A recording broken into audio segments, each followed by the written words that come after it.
Hey guys, welcome back.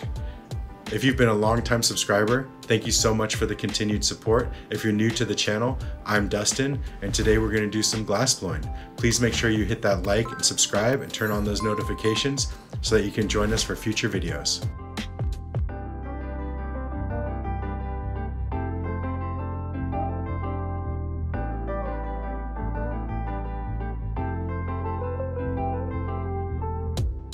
This week we're going to be making a chain, and it's a really exciting project to make all these links, and it especially because making chains was one of the first things I did as a kid with my dad in the jewelry studio. It was really great to have featured my dad in the last video. If you guys haven't checked that out yet, please do. You get to see a little bit of background of where I came from, and I get to share a little bit about my cool, artistic, eccentric dad and his hummingbirds. So thanks a lot for watching that if you did. If not, it's one of my favorites, so please go check it out.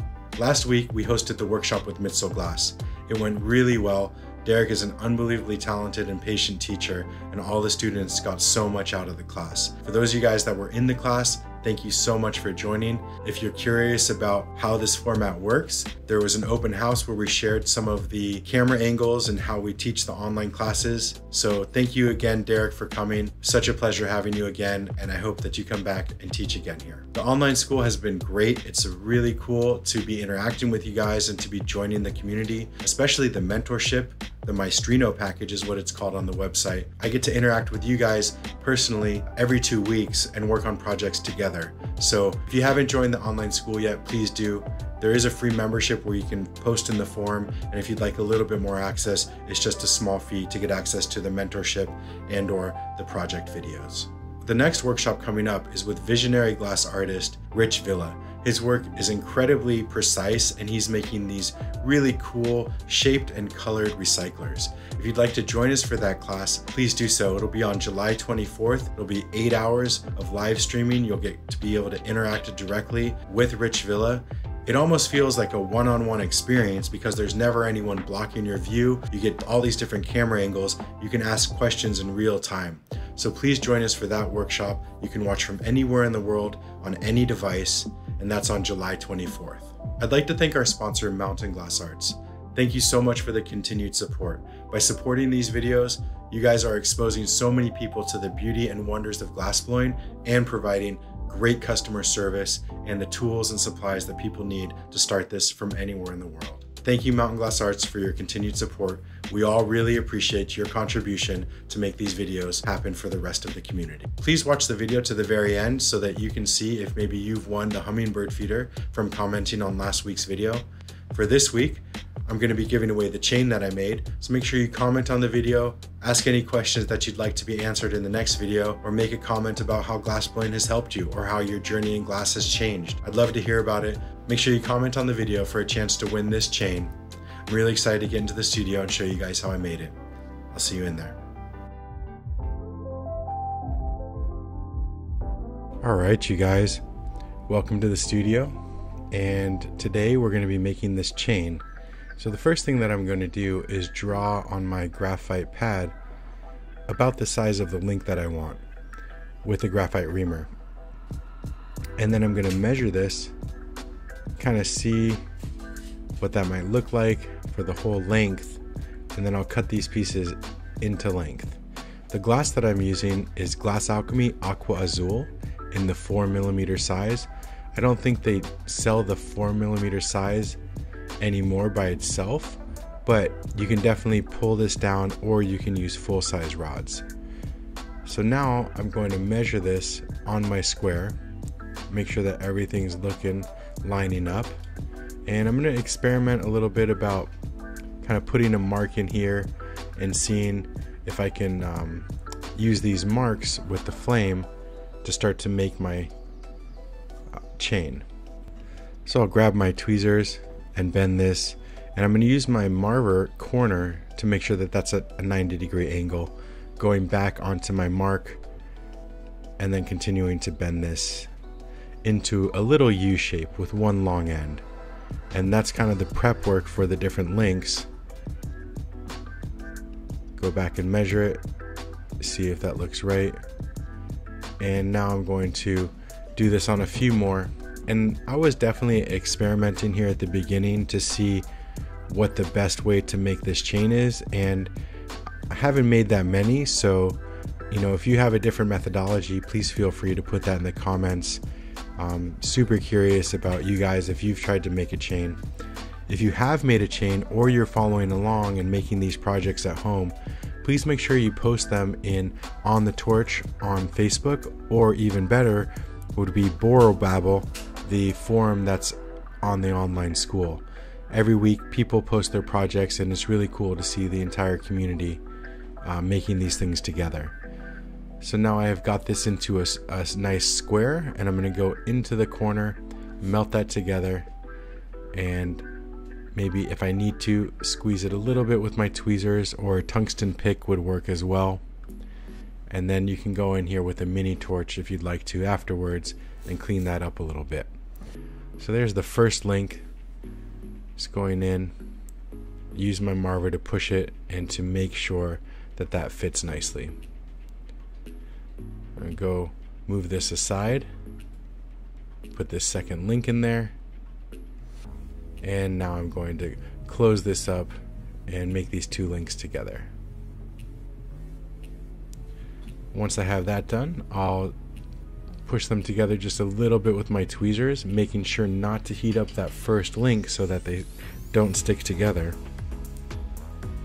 And I'm going in to clean up that corner to make sure it's nice and solid and a good connection, because this is going to be a piece of jewelry that's worn.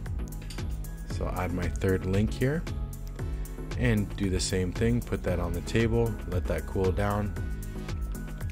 Now I'm going to prep up a bunch of additional pieces now that I kind of got the basic first few links done. While that's cooling off, I'll start to make up a few of these link preps, and this time I'm going to use a Sharpie marker. And so I'm going to line them all up, hold them with my fingers, and just draw along the whole thing, and that way I know exactly where to bend them. So now that the mark is on there, I just want to heat that up where the marks are and start to form my links.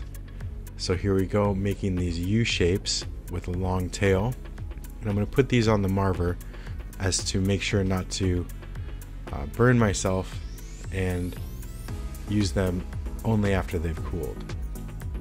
So I'll go in, connect that fourth link, and as you get this longer and longer, you'll be able to do one link on one side and then one on the other, and to continue to make the chain longer and longer. So I'm just going in with my lynx flame and then using my marver to square off these edges, and you can set that down on the table for a minute or two and then put on your next link. You want to make sure that you cool each side so that you don't burn your fingers too much. And go back in, and this is there's a little gap there, so you can use the marver to push that together, and then once that's close, there's still a little tail on there. Use my tweezers to pull that off and kind of bring it all together. So just grab it, get a little bit of more heat in there, and then pull it down. See, I'm touching it there, and now I'm going to use my marver to square off that end.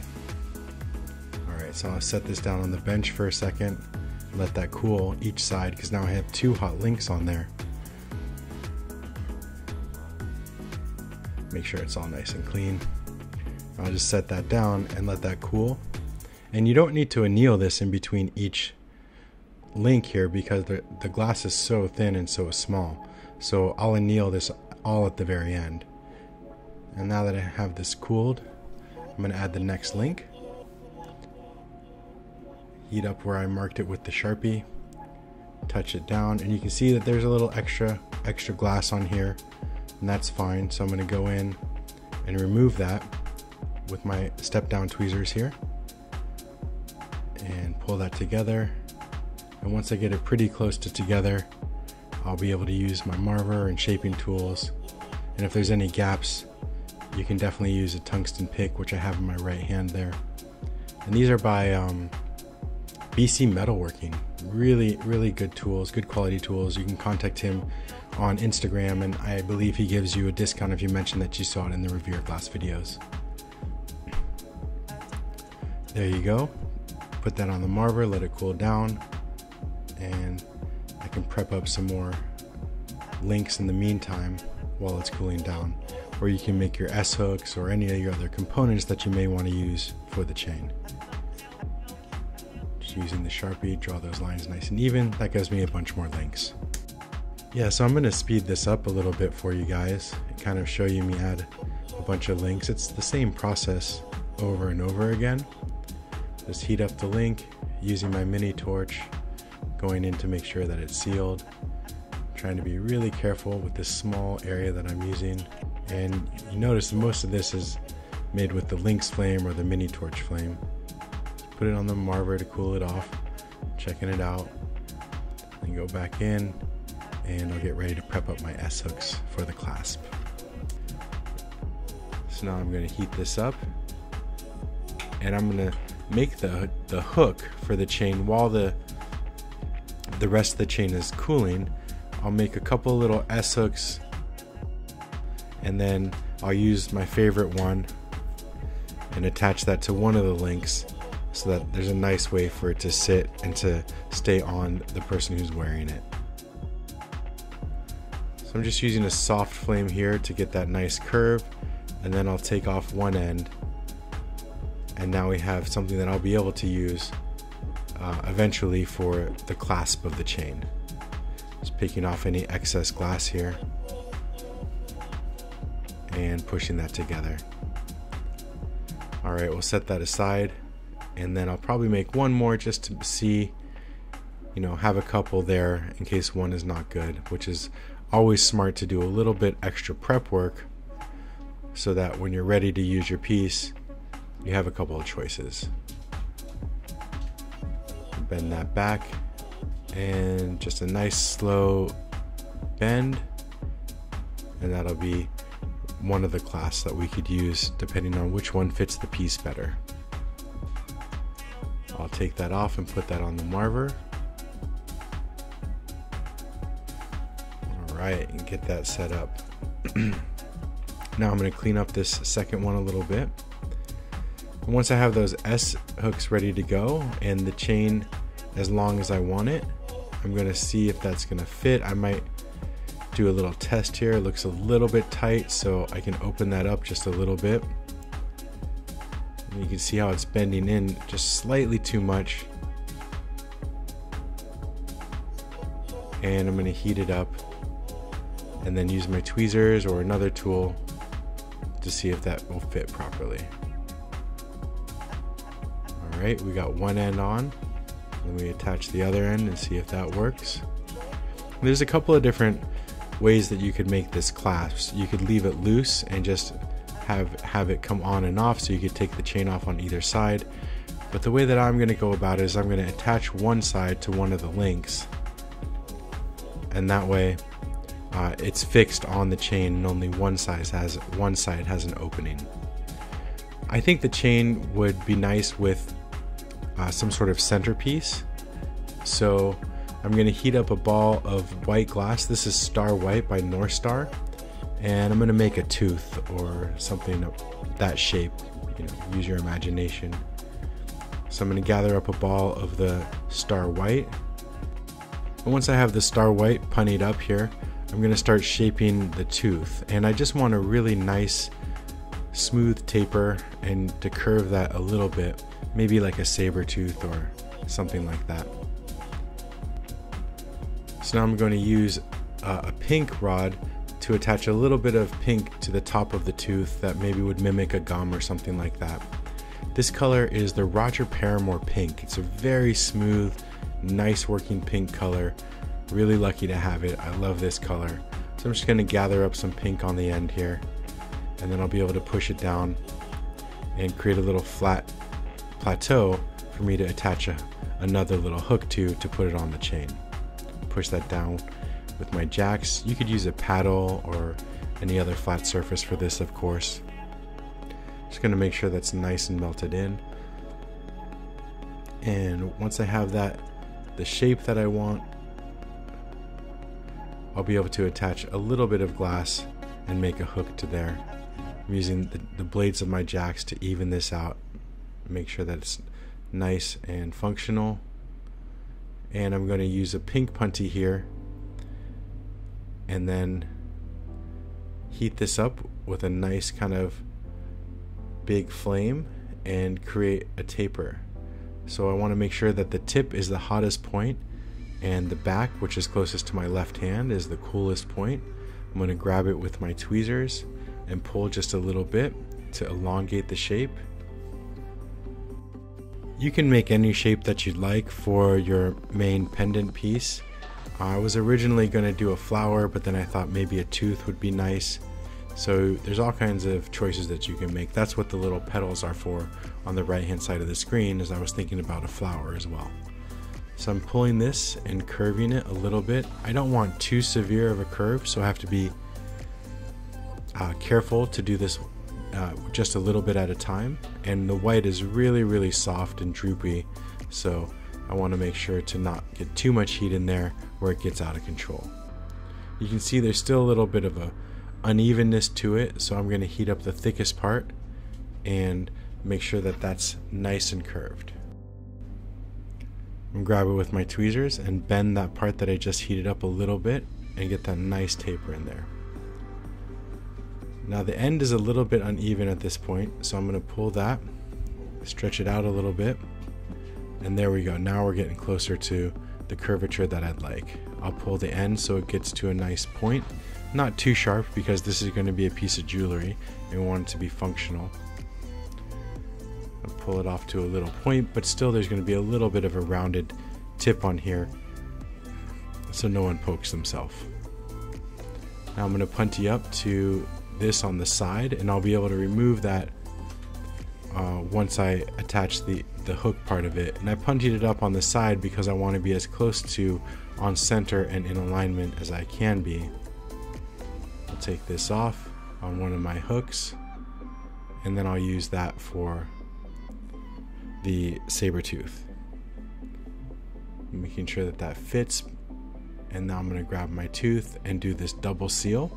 So I'll heat up both ends at once, connect them, and then once I get them on and it cools, I can go in one at a time, and it's going to have enough stability because each one of those bars is going to act as a bridge. So I'm going to now use my mini torch, go in and make sure that that's nice and sealed on the first one, and I want to make sure it cools down completely before I heat up the second one. Alright, and now I'm going to go in there and heat up that second one, using my marver as some stability. And I can go in on one side still and hang it because it's not going to fall off or get misshapen because the other one is holding it in place, the cool one. Just going in with my mini torch here. That's a Smith mini torch with the Hornet 1.3 tip and the Kevlar lines. The Kevlar lines are particularly important because oftentimes glass will burn your torch lines if you're not careful. So now I'm going to go in and remove that excess clear, and I might pick it off a little bit with some clear glass or maybe tweezers just to make sure it's all cleaned up before I finish the piece. Now I'm going to detach one side of that S because I'm going to make a permanently attached hook. So I'll heat up one of these links on the end and go ahead and attach that, being really careful. These are very thin pieces of glass, so I want to be careful not to get it too hot as to misshape it. Go in with my mini torch again. You can see that hook there. And just go in and melt that. Make sure that it's nice and stable. Just adjusting this a little bit with my hand, making sure not to touch this in any of the hot places. And go back into the other side of that hook, make sure it's fully welded on there. You can see now there's the last little bit of removing this clear glass from the tooth. And you can use tweezers or a piece of clear glass just to pick it off a little bit and make sure that it's still following that same taper. And then you want to melt that in all the way. There's the chain. I'm super excited to give this to one of you guys. You can see the nice 4mm aqua azul links, and of course the saber tooth, the gum line, and you can see the movement between each links, which is really cool to have this kinetic kind of piece with glass. Hey guys, welcome back. Thank you so much for joining me for making this chain. It was so fun to make and really cool to be able to turn some of my jewelry background into a piece of glass jewelry. So thank you guys so much for checking that out. I have a few questions that you guys have asked that I'm happy to answer for you. The first one is by Matty Couch. What is a good beginner kiln? And Deegan Family Pranks asked a similar question. Is it possible to make your own kiln? How much work could you do without one? And he needs a good kiln explanation because there's so many different ones out there. You want to keep your kiln at approximately 1050 degrees Fahrenheit for the annealing temperature of borosilicate glass, which is what we're using as the medium. You can build your own kiln. It will take time, money, effort, and understanding of thermodynamics and how kilns work. Building an electric kiln versus a gas kiln.